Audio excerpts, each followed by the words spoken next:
नमस्कार दोस्तों।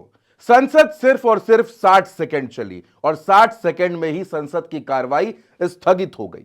मैं आपको एक एक तस्वीर दिखाऊंगा संसद में क्या हुआ, किसने क्या कुछ कहा, क्या हंगामा हुआ। लेकिन सबसे बड़ी बात यह है कि आज अमित शाह को बोलना था, क्योंकि गृह मंत्री अमित शाह ने यह कहा था कि वो विपक्ष के सारे सवालों का जवाब देंगे, सारे आरोपों का जवाब देंगे, लेकिन इसके बावजूद वो संसद में नहीं बोले। संसद में क्या हुआ, जब संसद की कार्रवाई शुरू हुई उस वक्त अमित शाह ने क्या कहा, सबसे पहले ओम बिरला ने क्या कहा, सदन में क्या कुछ हुआ जो आप नहीं जानते हैं, एक एक तस्वीर मैं आपको दिखाता हूं। सबसे पहले शुरू करते हैं दोस्तों, यह तस्वीर आपको दिखाता हूं जब ठीक 11 बजा हुआ है। आप देख सकते हैं घड़ी में टाइम ठीक 11 बजा हुआ है, 13 तारीख है और संसद की कार्रवाई शुरू होती है। तब क्या होता है आप देखिए, इसको सुनिए। माननीय सदस्यों, कृपया अपने स्थान पर राष्ट्रगीत वंदे मातरम के सम्मान में खड़े हो जाएं। तो ये आप देख रहे हैं कि संसद में राष्ट्रगीत वंदे मातरम के सम्मान के लिए खड़े होने को ओम बिरला कहते हैं, लोकसभा के स्पीकर। क्या कहते हैं फिर से सुनिए, एक बार और सुनिए। और पीछे नारे भी लग रहे हैं, विपक्ष हंगामा भी कर रहा है, सुनिए। माननीय सदस्यों, कृपया अपने स्थान पर राष्ट्रगीत वंदे मातरम के सम्मान में खड़े हो जाएं। तो ये सभी जो सदस्य हैं वो राष्ट्रगीत के लिए खड़े हो जाते हैं, वंदे मातरम होना है। और इसके बाद क्या होता है अगली तस्वीर में आपको दिखाता हूं। ये राहुल गांधी हैं, सदन में खड़े हैं, वंदे मातरम शुरू हो गया है। राहुल गांधी का तेवर उनकी आंखों में साफ साफ नजर आ रहा है। बहुत कम देर के लिए राहुल गांधी को दिखाया गया, लेकिन क्या दिखाया गया वो बड़े गौर से देखिएगा राहुल गांधी को। ये देखिए आप, राहुल गांधी यहां पर खड़े हैं और आप इनकी आंखों को देख सकते हैं। मैं फिर से आपको दिखाता हूं, बार बार आपको ये तस्वीर दिखाऊंगा ताकि आप इसको समझ सके। पीछे कुमारी शैलजा है, वेणुगोपाल बगल में खड़े हैं और ये राहुल गांधी का तेवर है। राहुल गांधी ऐसा लग रहा है जैसे बिल्कुल सवाल पूछने को बेताब है सत्ता पक्ष से। अगली तस्वीर पर चलते हैं दोस्तों। ये प्रधानमंत्री नरेंद्र मोदी की तस्वीर है, जब संसद में वंदे मातरम हो रहा है उसके सम्मान में जब सब लोग खड़े हैं, तब आप ये तस्वीर भी देखिए।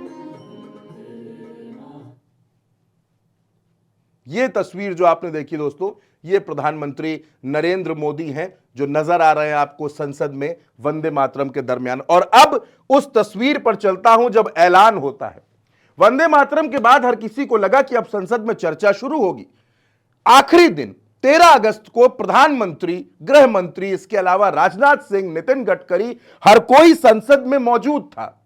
विपक्ष के इतने बड़े हंगामे के बाद 20 जुलाई से लेकर जो हंगामा 12 जुलाई तक लगातार चला, लगातार संसद नहीं चल पाई। कभी 12 बजे स्थगित, कभी 2 बजे के लिए स्थगित, कभी सोमवार तक के लिए स्थगित। आज सबको उम्मीद थी, क्योंकि गृह मंत्री अमित शाह ने यह बात कही थी कि वो जब सदन में आएंगे तो अपनी बात रखेंगे। सरकार के पास छिपाने को कुछ नहीं है, हम एक एक बात पर बोलेंगे, एक एक सवाल पर बोलेंगे। लेकिन क्या हुआ उसके बाद वो देखिए, किस तरह से फजीहत हो गई, किस तरीके से 60 सेकंड में सब पूरा हुआ वो देखिए। सदन की कार्रवाई अनिश्चित काल के लिए स्थगित की जाती है।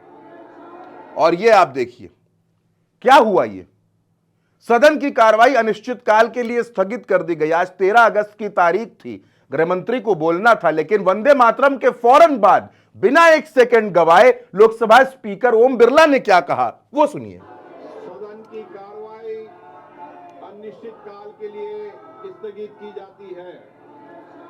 सदन की कार्रवाई अनिश्चित काल के लिए स्थगित की जाती है, यानी ना कोई सवाल, ना कोई जवाब, ना कोई वार, ना कोई पलटवार, कुछ नहीं।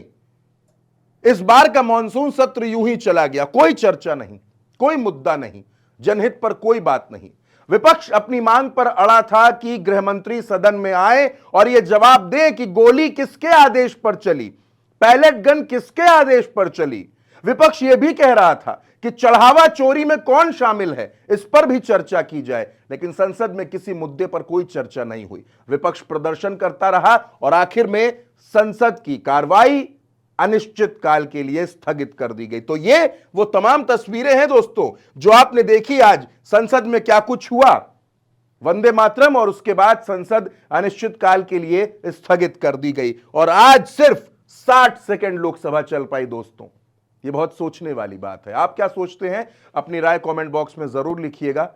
उल्टा चश्मा यूसी को सब्सक्राइब कीजिएगा। नमस्कार।